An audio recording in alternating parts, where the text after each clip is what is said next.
because Blink is also partially about decision making, I was rereading Blink this week, and your book is, all your books are a bit like Farsighted and a couple of my other ones, in that they draw upon all these different stories from all these different places at different time periods, different fields, and I always wonder when I read your stuff, like how do you find all those things? Like that process of assimilating all those different stories is really, I find that to be the toughest thing about writing a book like that. But you seem to do it, incredibly well. Do you have a technique for that?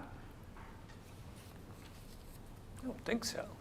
I don't have techniques. I remember years ago, in conversation with you, you described this process of note gathering that you just described now. Now it's much more advanced. It wasn't 100,000 words back then, but this was a long time ago.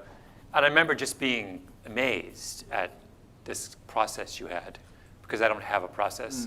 I sometimes will scribble notes to myself, and then I don't. And I'll email them to myself, and I put them in a file called Ideas. And then I go back and I look at them, and I rarely write enough to be able to decipher it a month later. So I don't know what it means. I ran across one recently that was like, it had lots of exclamation points, so clearly it seemed exciting at the time, but it was gibberish. So I don't have a system, but but what I find is that generally speaking, well, I'm very iterative as well. I mean, I circle back and over and over and over and over the same stories, because there's always way more depth to them than. I mean, my operating assumption when I'm writing about something is that, and it sounds obnoxious, but it's true, that almost everyone who's written about this before didn't do a good job.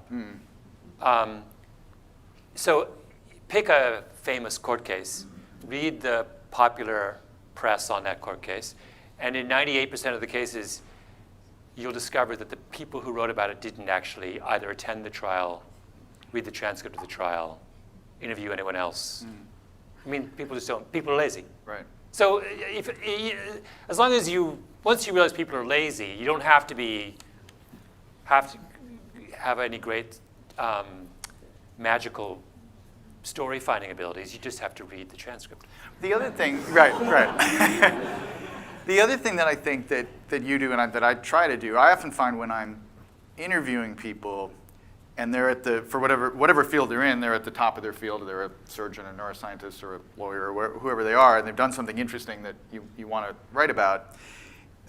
The fascinating thing about those conversations is that those people often don't realize the most interesting thing in their work, or the thing that will be most interesting to a lay reader, an ordinary reader, right? Because they're working at the very edges of their field, and they're working on all these new problems that haven't been solved yet. But the problem that was solved 4 or 5 years ago that's incredibly boring to them, that everyone in their field knows, you're like, wait, you buried the lead. There was an incredible nugget of information there. And it's that weird process of listening to someone talk who's an expert in something and kind of ignoring what they think is interesting and finding that little extra bit and figuring a way to convey that to an audience. That's a fun part of it. And that's something you have to I was doing, from the podcast Broken Record, music podcast that I started with a bunch of people, among them Rick Rubin. And in the first episode, I'm interviewing Rick Rubin.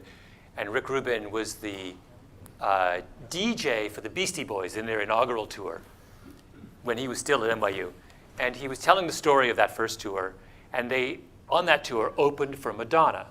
And at the time, Madonna was in her sort of bubblegum phase. She was not the kind of edgy, her audience was 12-year-old girls and their moms, right?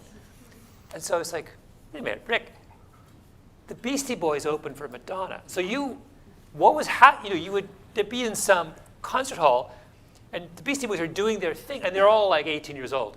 And there's a bunch of 12-year-old girls with their moms. What was their reaction?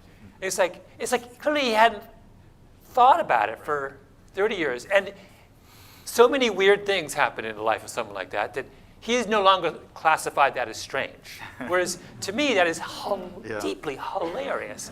And then I was like, well, so he's like, yeah, everyone just kind of looked at them with their mouths open. I was like, well, did you hang out with Madonna afterwards? He goes, oh yeah, we all went.